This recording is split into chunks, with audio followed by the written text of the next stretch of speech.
మట్టి పరీక్షలు చేసుకోవాలి. ఎందుకంటే చేంజ్ అవుతూ ఉంటుంది సంవత్సరం.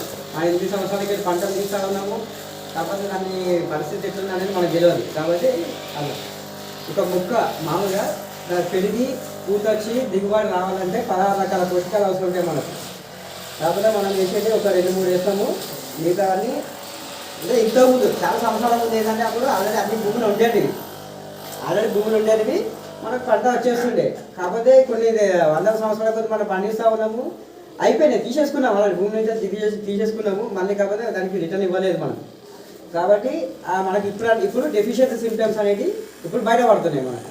సో ఇప్పుడు మనకు మళ్ళీ భూమికి ఇవ్వాల్సిన టైం అనేది వచ్చింది. కాబట్టి మనకు పోషకాలు ఏ రకాల పోషకాలు తక్కువ పడుతున్నాయని తెలుసుకుంటే ఆ రకాల పోషకాలు అనేది మనకు తెలుస్తుంది.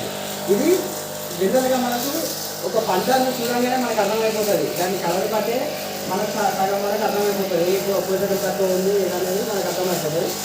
ఇదేంటంటే కంప్లీట్గా మన హాస్పిటల్గా డెటెస్ట్ ఇచ్చినట్టే ఇక్కడ ఇస్తే. కాకపోతే ఇక్కడ ఏంటంటే మేము ఒక 3 రకాల పోషకాలు నత్రజని, భాస్వరము, పొటాషియం ఇది మేజర్ అంటే ఎక్కువ ఈ మోతాదు అవసరం ఉంటాయి. కాబట్టి వీటిని పరీక్షలు చేస్తున్నాము ఎంతవరకు అనేది. ఇవి కాకుండా ఆర్గానిక్ కార్బనం అనేది.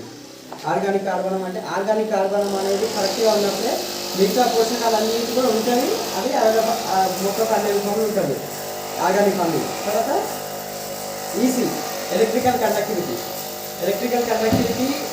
మనకు ఇప్పుడు ఎట్లయితే మనం టీపీ చెక్ చేస్తున్నాం కదా, ఇది కూడా అంతే. ఎలక్ట్రికల్ కండక్టివిటీ ఎక్కువ కరెక్ట్గా ఉన్నప్పుడే మన పోషకాలు అనేటివి మూమెంట్ అనేది ఉంటుంది అన్నట్టు.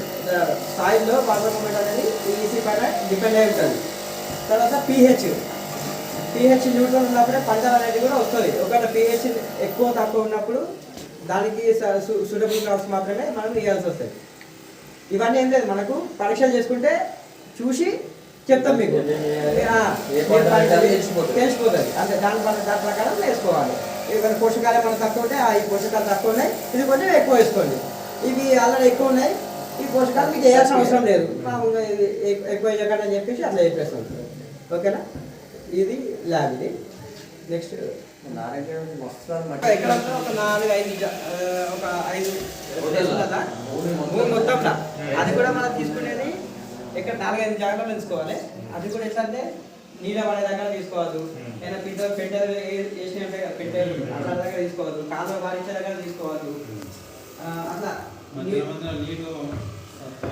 ఎందుకంటే సపోజ్ ఇంకా పెట్టెలు వేసాం అనుకో ఆ జాగ్రత్త మట్టి ఇస్తే మనకి ఏం మస్తు బలం కాబట్టి తర్వాత మట్టి తీసేసి తర్వాత మొత్తం సైడ్ మట్టి తీసి మళ్ళీ అది తీసుకోవాలి. లోపల సైడ్ గుంత సైడ్ ఉంటుంది కదా, మళ్ళీ జమ అవుతుంది కదా, ఆ మట్టి తీసుకోవాలి. అట్లా మనం 4-5 జాగ్రత్తలు తీసుకొని ఒక కచ్చగా తీసుకొని దానికి సగం 4 పాలు వేసేసి లాస్ట్ ఒక 2 కిలోలు పచ్చి మట్టి వచ్చింది అనుకో, ఇంకా రౌండ్ వేసుకుంటాం. దాన్ని 4 పాలు వేస్తాం, ఈ 2 తీసేస్తాం, ఈ 2 కలుపుతాం, మళ్ళీ కలిపేస్తాం, మళ్ళీ ఈసారి ఇవి 2 తీసేస్తాం, ఈ 2 కలిపేస్తాం. అట్లా లాస్ట్కు 1/2 కిలో మట్టి వచ్చేదాకా చేయాలి. చేసిన తర్వాత 1/2 కిలో మట్టి తీసుకొచ్చి ఇక్కడ వేయాలి.